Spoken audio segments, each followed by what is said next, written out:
Thank you for joining us today. I want to welcome everyone to the fourth installment in STS's 2021 Webinar Series. This series runs every month and features presentations and panel discussions on a variety of topics relevant and important to CT surgeons and the world of CT surgery.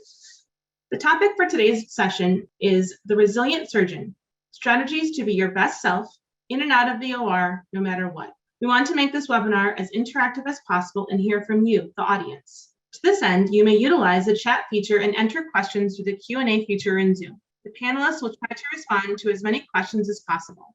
Please note, this webinar is being recorded and will be available tomorrow morning on the STS website, STS YouTube channel, and the STS Surgical Hot Topics podcast. At this time, I am pleased to welcome our moderator for this session, Dr. Michael Maddaus. Dr. Maddaus is a retired professor of thoracic surgery at the University of Minnesota and the chair of the STS Task Force on Wellness.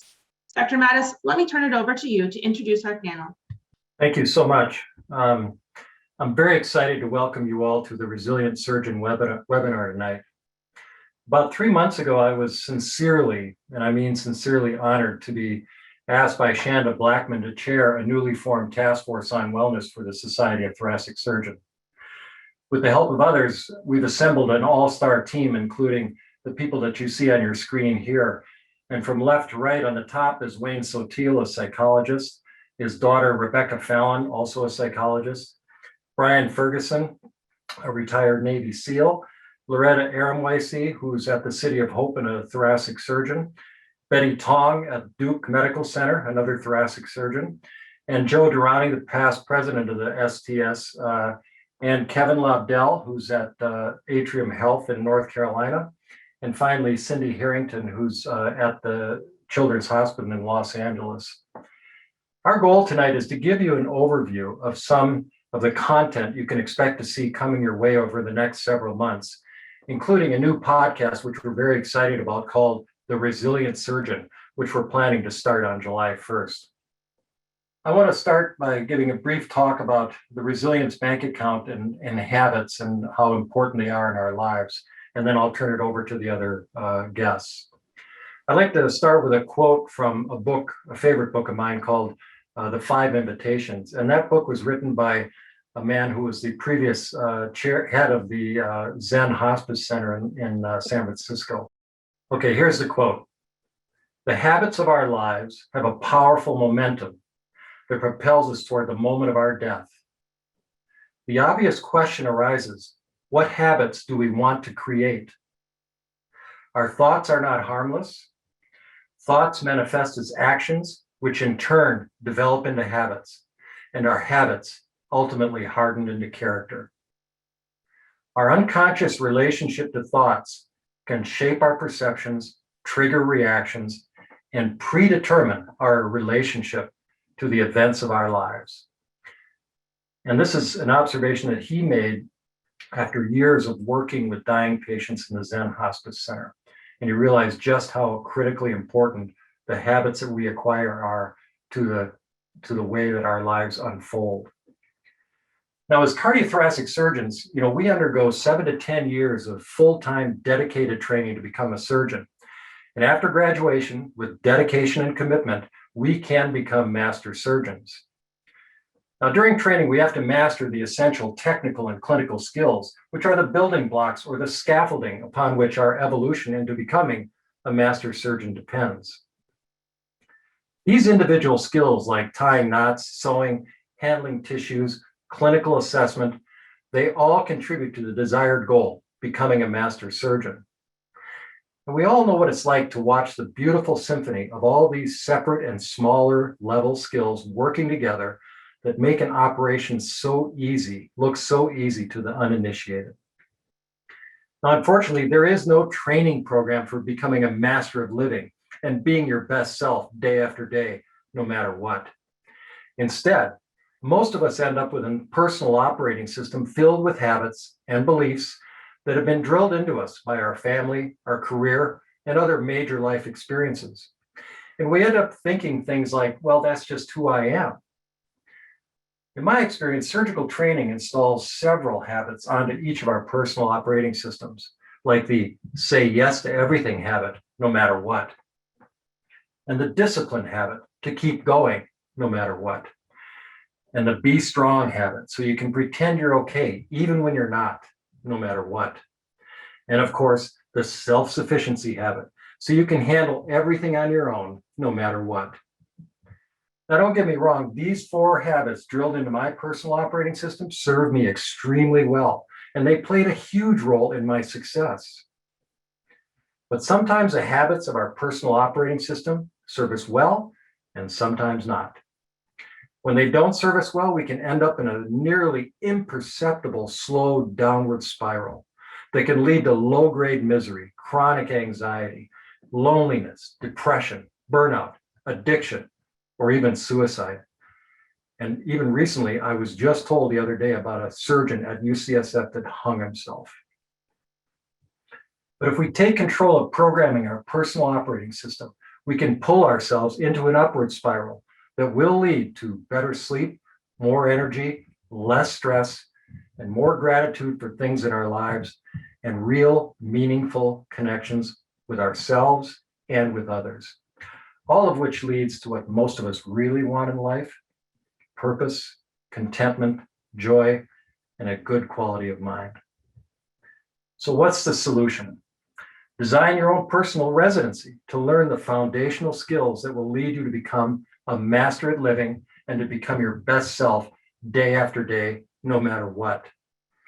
And the skills that are the foundation of the Master of Living residency, the 8 habits of the Resilience Bank Account. The first crucial habit of the Resilience Bank Account is the ability to say no to some things, so you have time for the things that really matter to you, including the self-care so often lacking in our high-octane surgical lives. As James Clear, the author of Atomic Habits, notes, no is like a time credit. You can spend that block of time in the future. Yes is like a time debt. You have to repay that commitment at some point. The next 3 habits, a diet low in refined sugar and foods, 7 to 8 hours of sleep, and regular exercise, are crucial to keep the physical plant in top shape and to give our cognitive and emotional ships the reserves to handle rough waters. The other 4 habits are meditation for presence and focus, self-compassion for rapid emotional recovery and learning, gratitude for proper perspective, and meaningful connection with others for support and realistic guidance. I'd like you to imagine yourself as a patient being wheeled into the operating room for a major operation. Of course, you'd want a great operative team. You want the anesthesiologist, the scrub nurse, the tech, and the surgeon to work together to create a working milieu that would make your operation hum. And if a major problem did occur, the ability to handle the complications smoothly. I view the habits of meditation, self-compassion, gratitude, and connection as our personal mental operative team. They work together synergistically to make everyday life hum, and when the inevitable complications of life arise, they make the difference in how smoothly and successfully those complications are handled, both for you and for other people in your orbit. The beauty of the Resilience Bank Account is that you can start small with one habit, and most of them, except sleep, require little, if any, time commitment, and they really work. The habits of the Resilience Bank Account give us the best shot to be our best self day after day, no matter what. With the right intention, discipline, and commitment, the same skills it takes to become a master surgeon, we all can master the art of living. Okay, our next speaker is Brian Ferguson, who is the founder and CEO of Arena Labs. And Brian's why in life is to live a life of impact and service by solving really hard problems. Brian was inculcated with a commitment to service by his mother, Martha, who you can see here in this picture with his father, who was a nurse at the Lakewood Hospital in Cleveland, which later became part of the Cleveland Clinic. Brian saw his mother live through the great days and the hard days of her career, and her influence drove him to pursue a life of service to others. After graduating from the London School of Economics, he became a presidential appointee in the Office of Secretary of Defense, focusing on U.S. national and security defense policy making. He'd always wanted to serve in the military, and his experience post 9/11 working in the Pentagon alongside so many from the special operations community led him to enlist in Officers Candidate School in the Navy and apply to the Navy SEALs. Brian made it through BUDS and deployed to Afghanistan and various parts of the Middle East. In his final year in the Navy, he spent 1 year in Hawaii working on a project dedicated to merging new technologies such as physiologic monitoring and virtual reality with human performance in underwater special operations. After discharge, Brian founded Arena Labs, a company dedicated to merging these technologies with human performance in the medical arena, especially in the world of surgery, and has worked extensively with the Department of Cardiac Surgery in the Cleveland Clinic, where it all started for him with his mother, Martha. Brian, it's all yours. Thanks, Dr. Maddaus. Maybe an overused term here, but really humbling for me to be back with STS. I've been privileged since Arena Labs started and my foray beyond a life in national security in the military into that of medicine. There are a number of surgeons here who've been phenomenal friends and mentors as we've been building into what we call high performance medicine. Among those, certainly Dr. Maddaus, but Dr. Lobdell, Kevin Lobdell, Dr. Nick Madeira, Tom Wynn, just a lot of folks who are pioneering, I think, like those of you on this call, thinking about what is the next stage of really surgeon development and pursuit of mastery look like.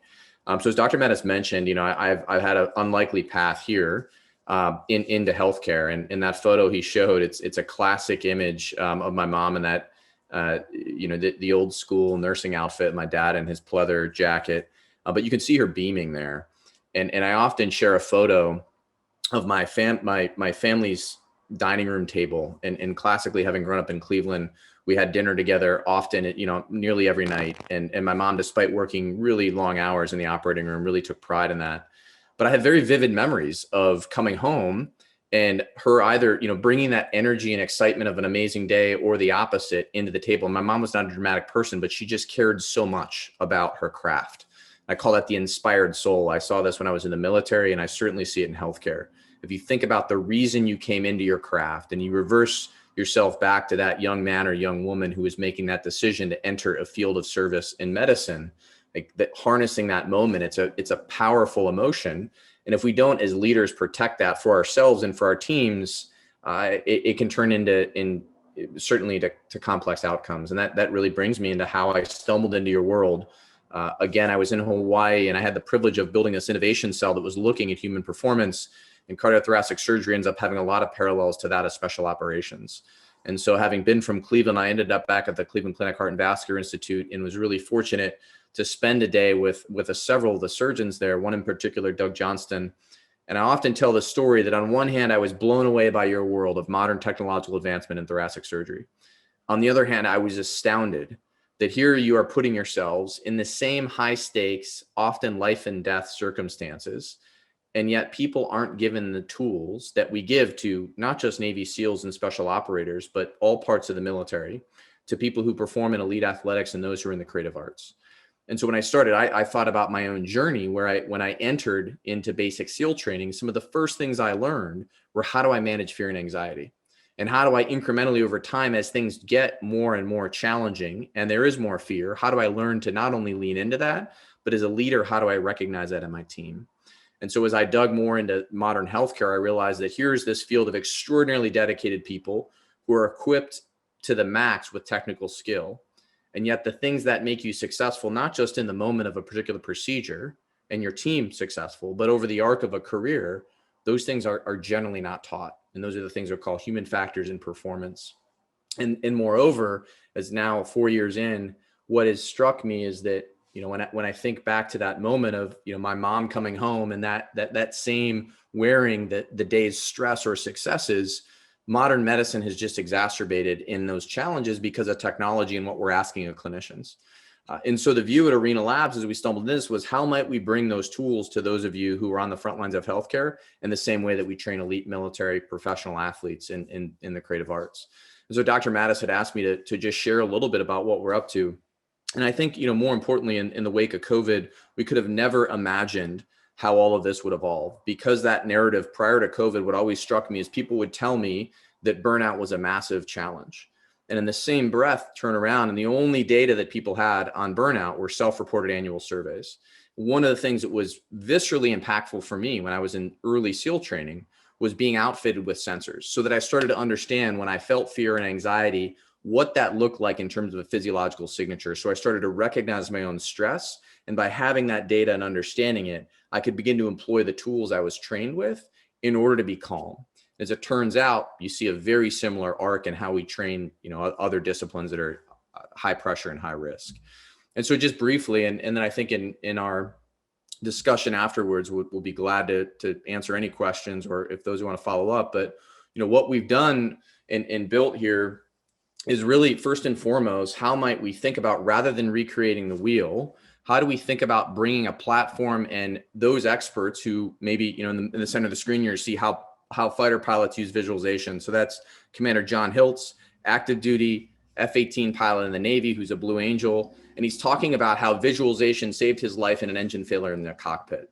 And then afterwards, he's going to come back and say, okay, for those of you on the front lines of healthcare, not just if you're a thoracic surgeon, maybe you support in the operating room in a role as a technician or a nurse, how might we take that same schematic of visualization and begin to apply that for you in your day-to-day? And this is on the front end. Dr. Maddaus is mentioning these tools that we think about for resilience. They're readily available. Again, rather than recreating them, how might we scalably deliver these to your phone, in between cases, on your transit to or from work? And then more importantly, I think, what I know all of you being scientists implicitly, it comes back to data. And so what we start to do is the same thing that we do for other high performers. While you're on the platform, you're going to have a sensor, and the sensor is not to monitor you 24/7. It's blinded to your leadership. Instead, it's meant to give you an understanding of your lifestyle. And it's not to say, hey, go work out or something that sounds sort of Pollyannish or out of touch. Instead, it's how do we think about the realities of your lifestyle? First and foremost, show you your data as it relates to sleep. How much time did you spend in bed? How restful are you reporting day in and day out, the stress of your day, or how rested you feel? And so we ask you these daily performance reflections, and then we combine that with the objective data that we're pulling off of your sensor. And that sensor, since it can be worn on the bicep, you've got it on in the operating room. And that way we start to get these signatures in and out of, a day, a week, et cetera. And we start to learn some really interesting things. And as you can imagine, this for the individual can be a powerful tool, because even seasoned clinicians, just like seasoned Navy SEALs, often have not understood at a very basic level what their physiological profile looks like related to stress, sleep, and recovery. But far more importantly, what becomes profound is for your team or your residents, how might we look at what the beginning of the week looks like towards the end of the week? And one of the things we see across the board when we look at thoracic teams, whether that's in residency or attending, is that as you might all know, on Sunday, you tend to be really well rested and you've got a great profile in terms of sleep. But by Friday, we see people, quote unquote, in the red. And so you've got a decreased, your HRV tends to be low, very little sleep, reporting higher levels of stress. And so that simple data outlay is, for the first time, you start to think about driving a smarter understanding of the individual clinician, so that more importantly, we can not only train people and equip them, but start to give frontline nurses and surgeons like you agency in the day-to-day stresses of modern medicine. And that's my passionate belief, is that changed my life and helped me be far more effective as an operator, and hopefully working with folks like you, that's the data story we're looking to bring to life. But I'm going to pause there and glad to answer questions later. Brian, thank you. I mean, it's just so exciting to have you and Arena Labs involved in this endeavor. And one of the goals that we have over the next year is to create 1 or 2 cohorts of surgeons that have an interest in utilizing this platform as sort of a trial, and we can learn from that and start to take that to other people. So it's something to be watching for in the future as we evolve the wellness platform here. Thank you very much, Brian. All right, our next speaker is Cindy Harrington, a good friend and an associate professor of cardiothoracic surgery and a pediatric cardiac surgeon at the University of Southern California. She did her training at the University of Minnesota, which is where I got to know her when I was on faculty. So we got to know each other extremely well, and it's safe to say that Cindy is a force of nature. After she trained in pediatric cardiac surgery at Children's Hospital, she came back to Minnesota for a while, but then returned and went on the faculty at USC. And she now holds the Ryan Winston Chair in Transplant Cardiology and is the program director for the Congenital Training Program. Cindy has a seriously deep passion for the world of women in our specialty, and also in diversity and equity in the workplace. At USC, she's chaired the Task Force for Equity in the Workplace at Children's Hospital since 2018, and she's also the Executive Director of Diversity, Equity, and Inclusion at Children's Hospital.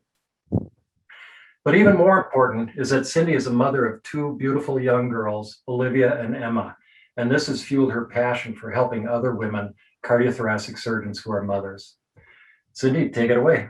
Thank you, Mike. And so I'd like to leave the screen up with my adorable children, but I am going to share my screen because I do have a couple of slides. I too am humbled by being involved in this group, but I'll tell you that when I heard what was going on, I called Mike and I said, yeah, I want in. Like, I want in. And like, just listening to what we talked about already this morning, isn't it exciting? This afternoon, isn't it exciting? Like, there's a lot of excitement. And so I really feel like this is going to be amazing. So I'm going to keep talking as I assume that you can see that. And so I'm going to talk today a little bit about the myth of balance. So this is who I am, and Mike went over all of the spaces that I lead. I will make one small correction. I started the DEI office here at CHLA, and then when it became a full-time job, I decided I did not want to become a full-time DEI person. So I am in gender equity. And have a lot of responsibilities there. And we have filled the position with a full-time DEI person, which is great.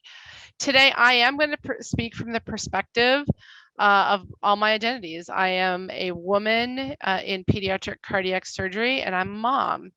Now, I just want you to know that as I'm speaking in this perspective, it does not diminish one iota the stress and resilience that my male colleagues who are also fathers have and need.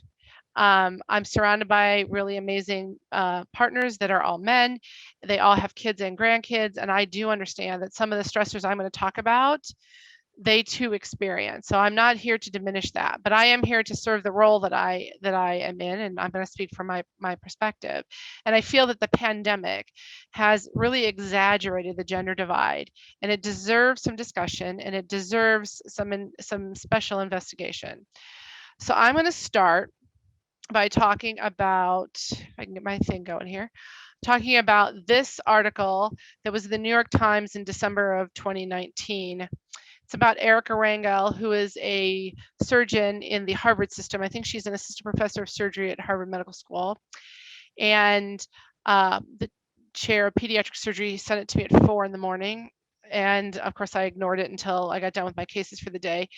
And when I read it, if you have not read it, please write this down and please go look at it because it is so well written. And it talks about how women are still being dissuaded from entering surgical specialties by, I assume, well-intentioned men who feel like if you want to have a family, this is not a place to have a family. And it goes through some life experiences that she has had and that other women have had. Does a great job, but of outlining that. So I think it's a worthy read. This is pre-pandemic. So when I read this, I went to the New York Times because I was going to comment on it because this is me. I'm living in the space. And when I got there, I was shocked by the amount of hate commentary that was on the New York Times about this. People saying things like, well, why would I send myself or a loved one or my child to a woman surgeon when all they're going to worry about is their own children? As if men don't worry about their children too when there's something that's going wrong at home or a stressor at home.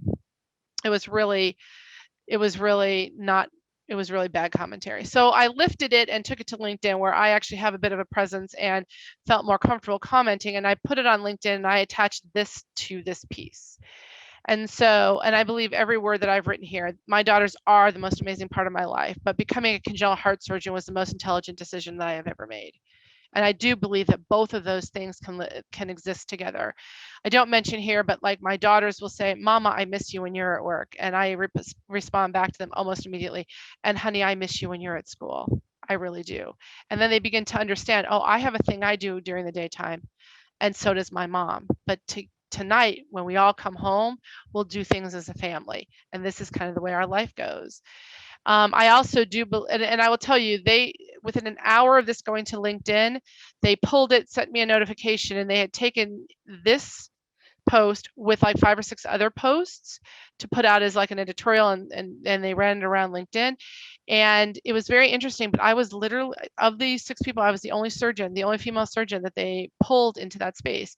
Everybody else were people that studied or worked with or had written on the lives of the surgeons. And so the next part, it's really important. I honestly think that we can't change our system from the outside. And I might be wrong. You can push back if you think otherwise. But I feel like those of us who are in it need to be the ones to stimulate the change. That's also very stressful to be in that role and have to do that. But if you ask my daughters, what does your mommy do at work? They will tell you she's taking care of babies with broken hearts. My 6-year-old can give you a whole thing about what that means to her, and she's proud of that. And so don't get me wrong, I have plenty of mommy guilt at moments in my life, but to have my daughters like, play doctor and Olivia say something like, we have to prep for the OR, let's have ECMO on standby, realizing I probably said that 500 times in front of them, not 500, but is a sense of pride for them and for me, that they get that what I do is important and they need to see me do this. And so for those of you who are sitting in a space like I am, I'm just going to ask you to give yourself a little grace. And I know the mommy shame and the mommy guilt can be significant, but your kids are seeing you do something amazing, and your kids need to see you do that. Now let's talk a little bit about balance. I'm going to try to help reframe balance for everybody who's on the call. There are trade-offs. I'm not going to tell you that any of this is easy, and sometimes it's not going to feel fair. But this, as you know, is the scales of justice, right? And this is actually called a balance scale. So in order for this apparatus to work, the plates need to be basically balanced or very close to balanced. For this, if you tip it too far, the whole thing kind of falls apart. And so this cannot be our definition of balance. So if this is your definition of balance, I'm going to push back on you a little bit and say, think about this for a second. I view balance as a verb. It's an action. So this, to me, is what our balance as surgeons look like. The tightrope walker is trying to stay on that rope, and he's using the bar to lower his center of gravity and to maintain his position on the rope. Now, sometimes the bar is really very even, but sometimes, depending on the environment around him and his response to that, that pole might have to tip 30-70 or 45-55 or 60-40 in order to stay on that rope. Whatever percentage your bar is at in that moment, just realize that that's what's right for you in that moment, that it's an action. It is not steady. It will change, and it will change based on external factors, and it's okay. Sometimes it needs to be, in my life, it needs to be 30-70. Sometimes I get a 50-50 and I'm like, whew, good day there. But it constantly moves and constantly changes because of all of the spaces that we sit in our world. So this, to me, is more what balance looks like. And all I would ask you to do is to give yourself grace. Give yourself the space to realize that it doesn't have to be 50-50, that nobody is looking for you to define perfect, that you're powerful at work and you're powerful at home, and just take a breath and let yourself be in that space. I think a lot of times that, especially when it comes to mommy guilt or even spousal guilt, that the story you're telling yourself in your head might be actually more severe than what the reality is. I could tell myself that my daughters are disappointed because I wasn't home early, or that their nanny had to take them to that play date and I wasn't able to do that. But then you'll walk by and you'll catch them talking about playing doctor and putting on little scrubs just like yours because I want to look just like you. Or your 6-year-old will say, I want to grow up to do what mommy does. I want to go to the hospital and take care of the babies. So I'm just asking that you give yourself a little grace. So my last slide, that's Olivia when she went to her first STS meeting in January of 2015. And the speaker at the Women in Thoracic Surgery meeting that night was dynamite. And so I showed up with Olivia tucked in my arm, and I stood in the back and rocked her, and I watched the speaker, and the women turned around. They were like, oh, what did Harrington just do? Yeah, I brought my child to the STS meeting and I brought her to a speaker. And guess what? The world didn't fall apart. It was actually really quite great. And I have noticed since that time that other women have done the same thing. And so I am a pediatric cardiac surgeon, but I'm also that.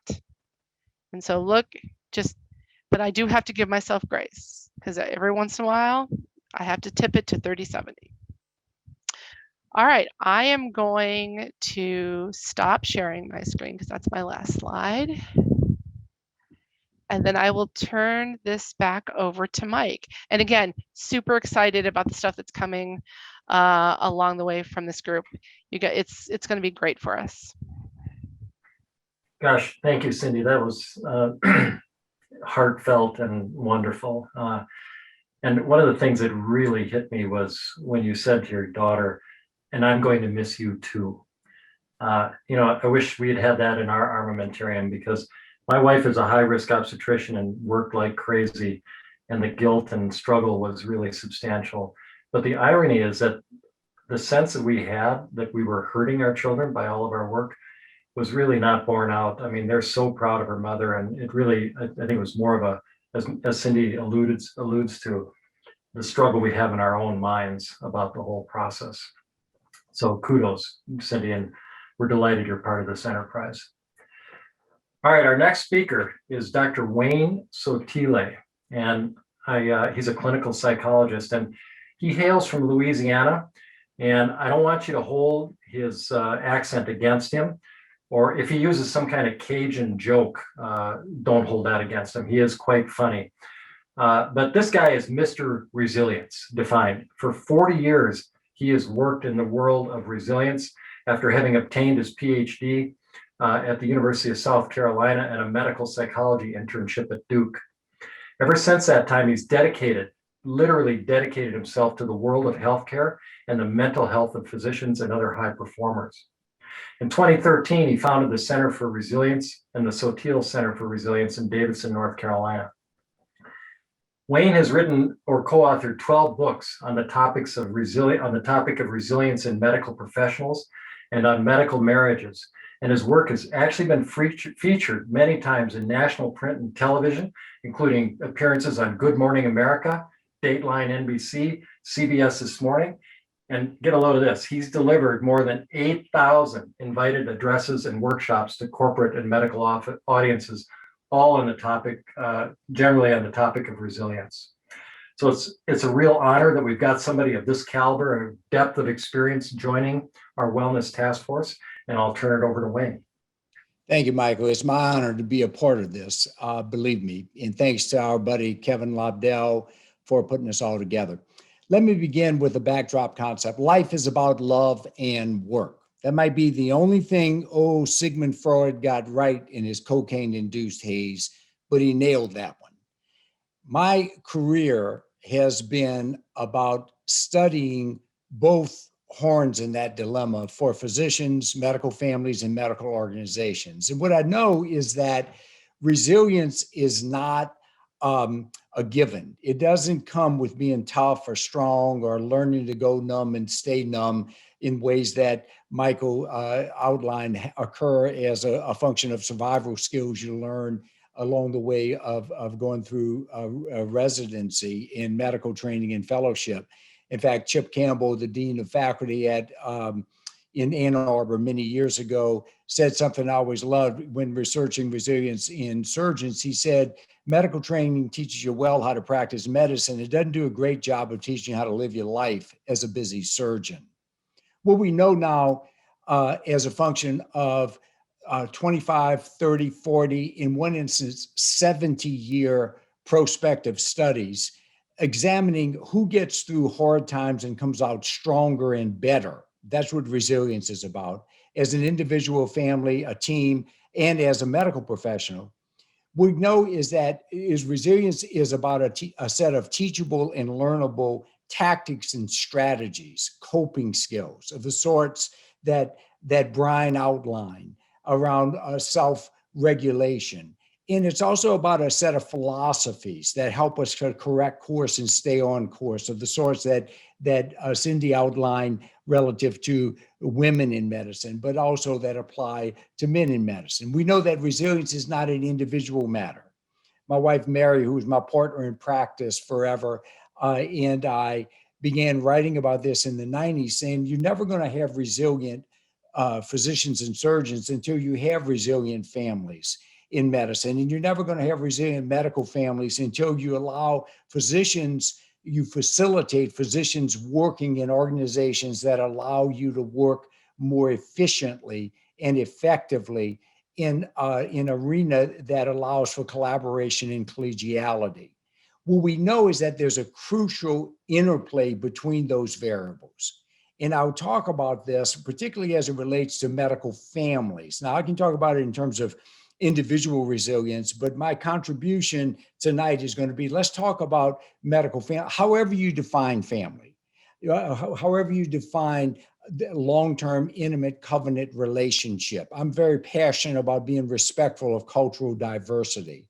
And whether we're talking about extended family relationships, you and your marriage, you and your covenant lifetime partner, you and your children, I'm going to encourage you to consider that the three vital variables that differentiate who thrives and who doesn't are captured in this acronym. You got to manage your EAR, EAR, for resilience. It's all about energy, attitude, and relationships.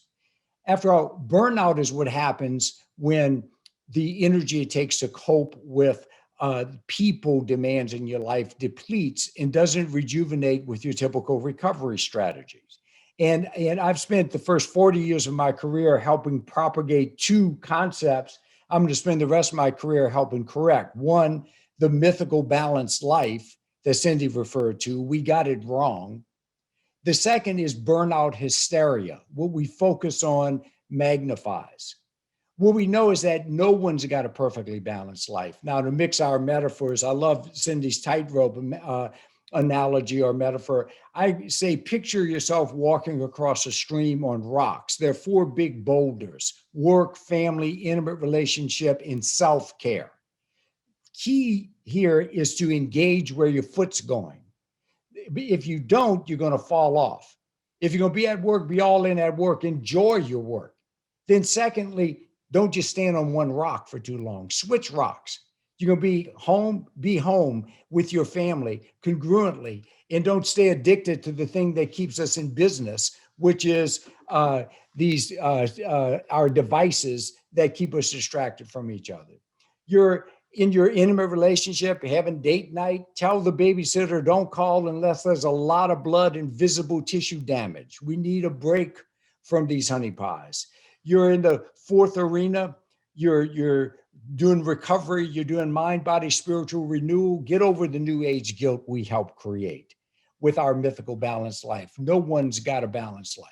The second energy drainer we created is related to the phenomenon what we focus on magnifies, and we've exaggerated the problem of burnout. First of all, it's not a diagnosis of a chronic disease. Only about 3% of surgeons have chronic long-term burnout. So routinely ask yourself the question, did I just make a deposit or a withdrawal? In the ways I am thinking, in that which I'm focusing on, in every sip I take, every breath I relish or rush through. Did I make a deposit or withdrawal in that internal energy reserve? The second thing we've got to remember is that if we live our lives in harmony with our inner values, it generates energy for us. If we get disengaged from that lifestyle, we drain energy.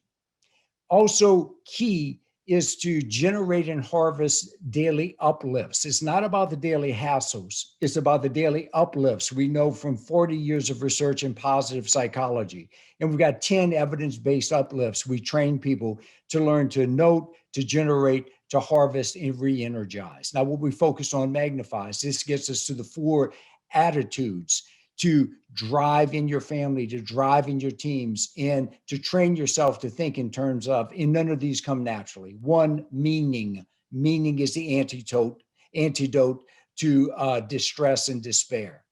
But familiarity blurs our vision for meaning in what we're doing.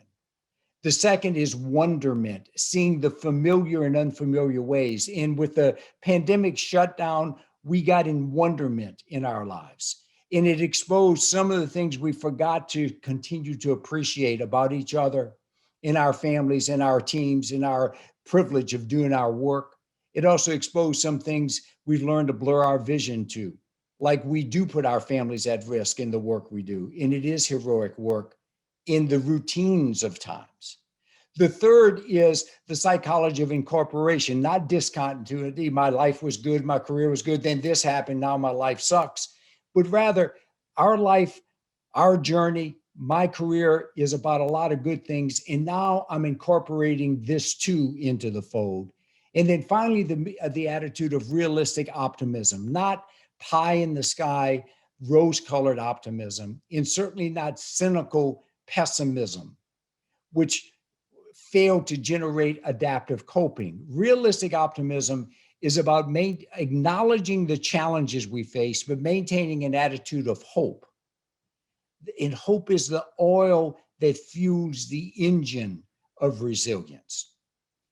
We need not to burn it up with mismanaged stress thinking, with mismanaged self-regulation, nor with the wrong mental maps like chasing the mythical balanced life.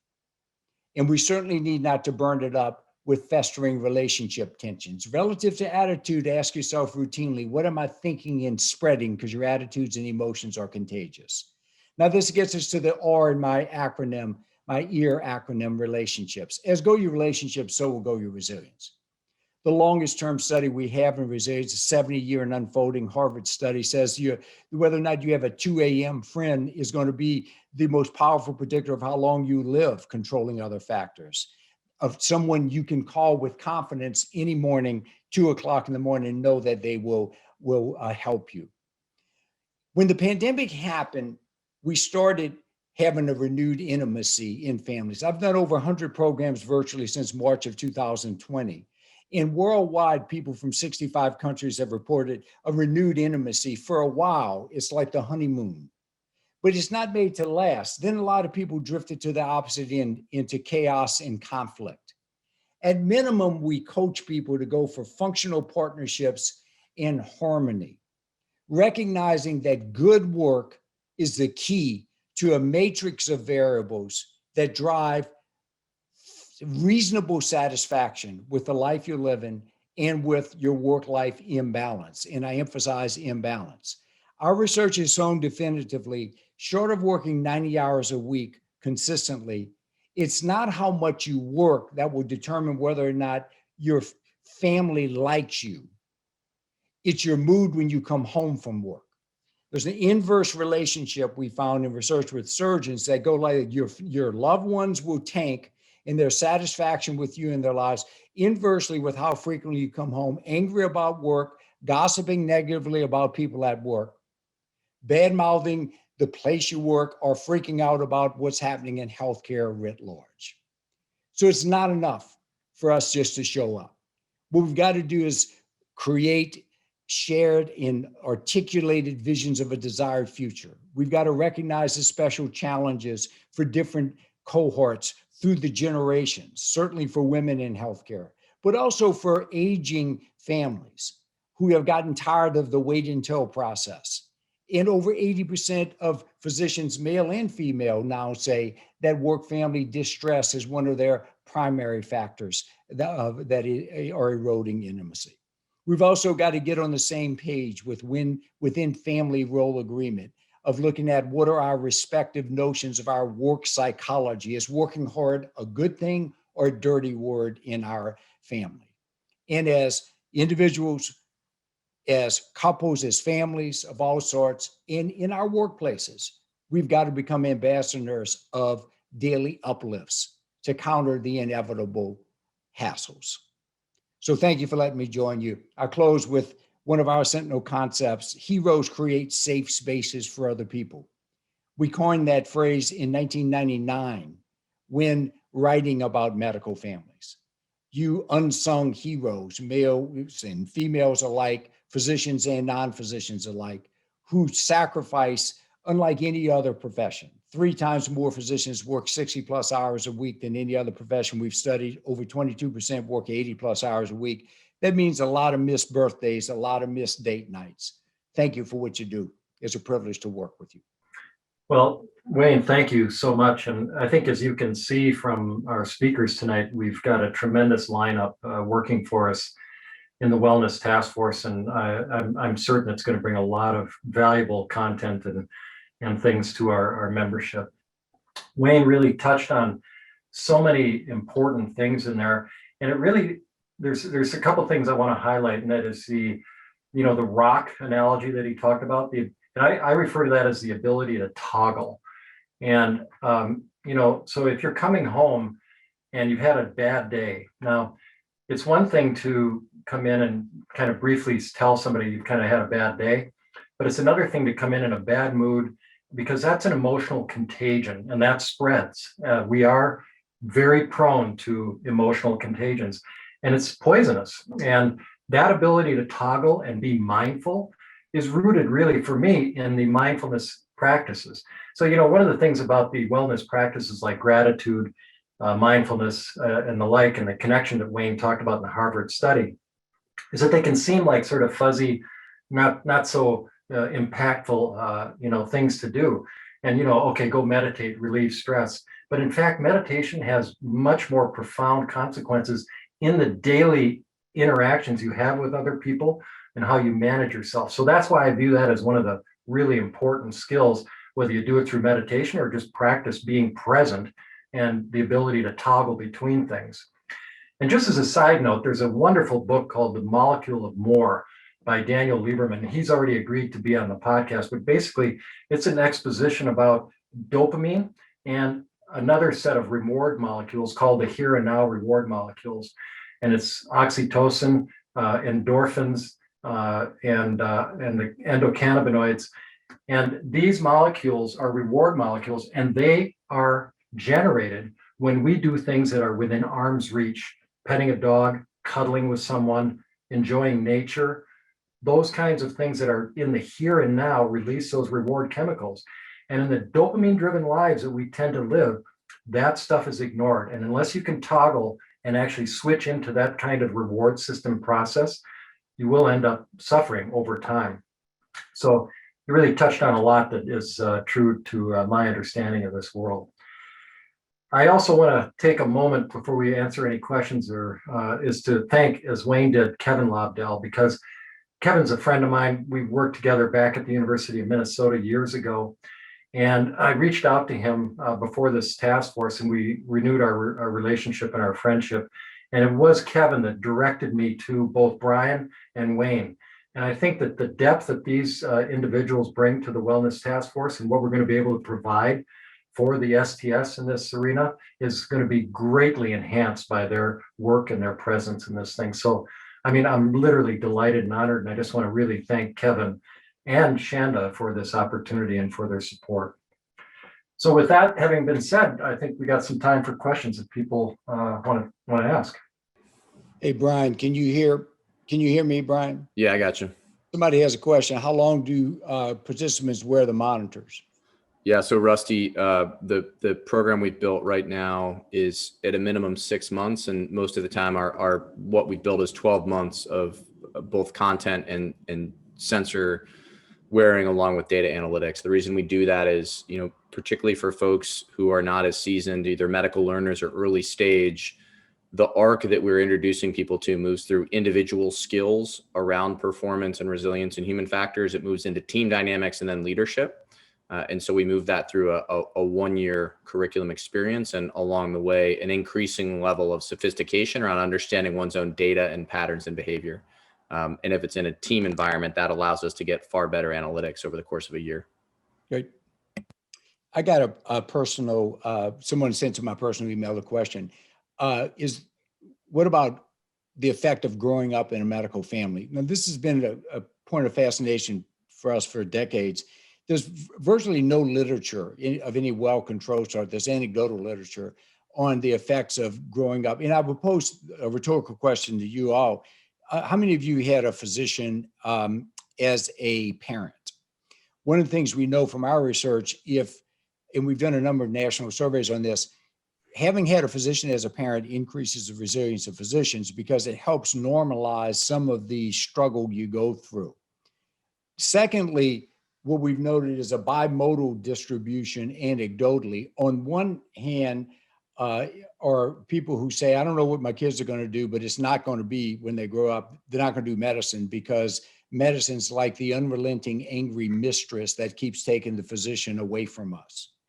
On the other hand, we run into some families that have had generations of physicians, and the family honors. It's like Cindy's family. The rhetoric we use if you have children, what you say about each other's roles, respectively, you're shaping pieces of your children's hearts about their not just their minds, their attitudes toward their other parent, but honoring. And we're proud that moms are going to miss something because she's home saving babies' lives.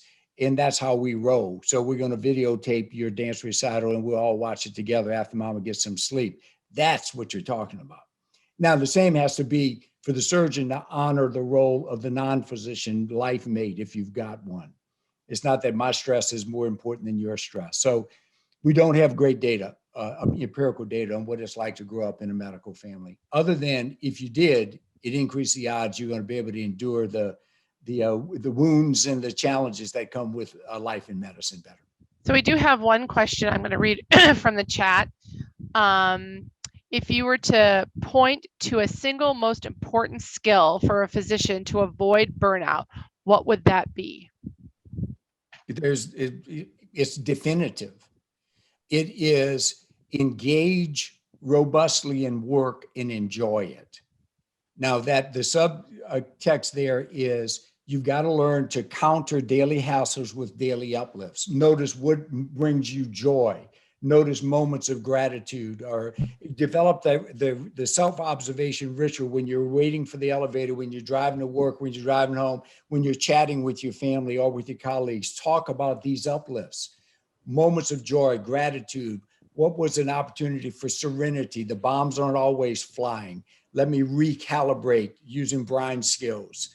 What brought you hope? With wonderment, seeing the familiar and unfamiliar ways. What inspired you? What gave you a sense of awe? What gave you a pride of affiliation about being at work today? You know who's most acutely in wonderment? Any physician who just returned from a medical missions trip. Often they leave cussing and screaming about what they didn't have in the OR, the latest little gadget. They do surgery in a tent with a hammer and a chisel and flies running around.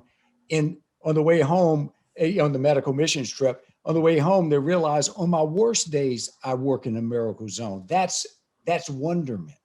So if you can counter daily hassles with daily uplifts, stay in a reasonably self-regulated zone, be in a more positive mood state, you do better work, you connect better with other people, and then you're in a better mood when you go home. It creates an upward cycle of resilience. I just want to make a note about that. Just the power of those small things. And Wayne has said it multiple times, what you focus on grows. And it's so true. And if one of the things that, my wife and I, we had a rather transactional kind of relationship prior to all of this. We were so busy. I mean, it just became that way. It was kind of the cultural norm. And once I realized the power of gratitude and I saw the science behind it, it was very awkward. I started out with, saying, finding little things to appreciate and then saying thank you. And I still remember the look on the face because it just felt so unusual. And the thing is that has grown dramatically, and it's that one practice has changed the cultural dynamic of our household. And our daughter has created a beautiful box. You can write on a card at the dinner table where we put something in the box about what we're grateful for that day. Incredible power that gratitude has in that regard. It's really incredible. That's all I can say. It's something. Cindy, you got a question about institutional stuff? Yeah, I did. And I actually did respond to that person. So the question had to do with recommendations for how we actually change our society, our other surgeons from the inside, and especially what a medical student or a resident could do. So I do feel like medical students and trainees are particularly vulnerable in this situation. And so the recommendations I gave was, and this would be an entire talk actually, to stand up to microaggressions and don't let the microaggressions slide, especially if you are the most senior female in the room, to look at those who are following you in training and protect them, and to elevate other women. But these are long, big chunks of discussion, and so I'd be more than happy to take that offline and talk about it. But there are things that you can do that will help level the playing field, and just let people know that this is not what goes on in your operating room. So we can definitely have that discussion further. There's also a question about taking resilience training. Is it feasible to take resilience training into medical education? That's where some of the most exciting resilience training is happening, incidentally. I would like to say for humanistic reasons, and perhaps so, but it's also true. We now know it's a quality and safety issue. Lancet had an article several years ago saying we need to put matters of well-being and ill-being in the quality and safety score column for medical. As stress goes up unmitigated, people get rude and dumb. And we can't afford rude and dumb in our families nor in our workplaces. One of the most exciting projects I was involved in for 5 years, I met monthly with a group of neurosurgeons, neurosurgery residents, and APPs. Gary Simmons, my co-author in latest books, and he's chief of neurosurgery at Roanoke in Herrington Clinic. He's now retired, but he and I met and drove a resilience curriculum.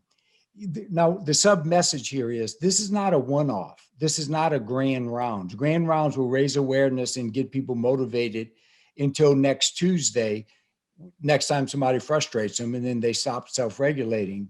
This is Brian's work about you. Resilience is about, in Michael's work, is you got to develop the muscle. And it requires a lot of discipline and a lot of repetition, but it's very, very doable and trainable thing.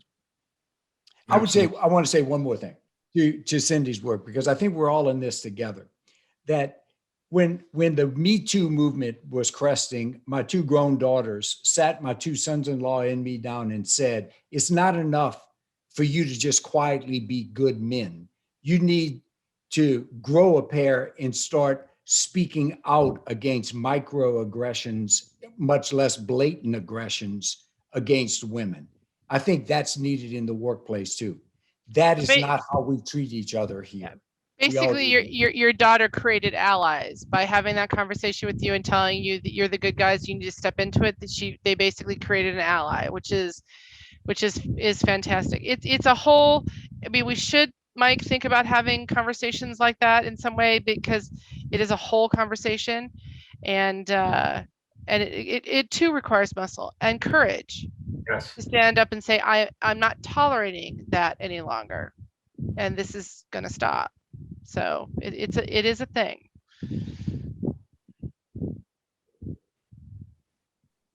One final underscoring. Why does it matter? Are we off topic? Hell no, we're not off topic.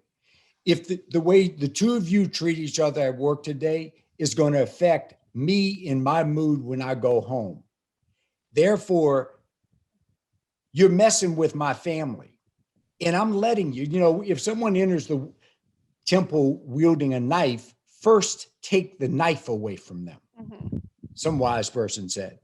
And I think that we all have to band together to create better workplaces, defined in a lot of ways. There's more doable work, an electronic health record that works, is not a nightmare, but also it's an arena of collaboration, collegiality, and teamwork, so that we get good work done and feel good about it at the end of the day. We go home and spread the feel good, get supported for that good work, come back the next day and do it again. That's the resilient spiral we want. Well, I couldn't agree more, Wayne, but the problem is the environmental world out there is challenging, right? And you will get these microaggressions, you will have those bad interactions. And so for me, the mindfulness piece is the ability to recognize that they're a human being that's struggling. They've got their own set of issues, they haven't been trained, they're not doing the resilience work, whatever it is. And I can separate myself from that and let that go and be present to all of these things, and then go home in a decent mood despite the challenges of the day. And that's a muscle that can be built. Of course, there's always people that will tip you over the edge, for sure. But it's something that can be trained for sure. I agree. And, I can hear a lot of folks thinking, yeah, but what, how about, yeah, but in one of we issued the resilience challenge. Look, you had me at hello. I know they are 90% of the problem, whoever they are. If only family loved you more, and if the electronic work record damn thing worked better, and if other colleagues would show up, shut up, do their work, and ask for more, yeah, it'd all be better. But in the meantime, even if they are 90% of the problem, what 10% are you willing to own? That's the resilience challenge. Now, then I'm gonna shut up. None of us mean to trivialize this. This is complicated. These are complicated times. Your life is complicated. But think about any of you ever been through recovery. You manifest the resilience paradox. The more complex the issue, the more important it is to pay attention to the fundamentals of mind, body, spiritual, and relationship health. That's what resilience, that's where your 10% lies. Well, it's 7:03, and I've certainly enjoyed this. This has been just fantastic. So I want to thank all of you for your participation, and I look forward to our work together in the future here. Thank you very much. Thank you, Al. Thank you all. Thank you, Dr. Maddaus, and thank you to all our panelists today for your participation and insight. We invite you to become a member of STS if you're not one already. You'll enjoy a variety of benefits and opportunities to help you grow professionally, plus discounts on educational offerings like this course. Learn more at sts.org/membership. Please join us on June 3rd for the second webinar in our leadership series, Building Your Practice and Your Brand. The event will feature accomplished early career and mid-career surgeons offering tips on how to build a foundation for a successful career, and is exclusively for STS members. Learn more and RSVP on the STS website. Save the date for a very special event, Ask STS, a town hall with surgeon leaders. STS President Sean Grondin and other society leaders will lead an interactive conversation with members about the most pressing issues facing cardiothoracic surgeons in STS. Mark your calendars for Thursday, June 17th. Thank you and have a great night.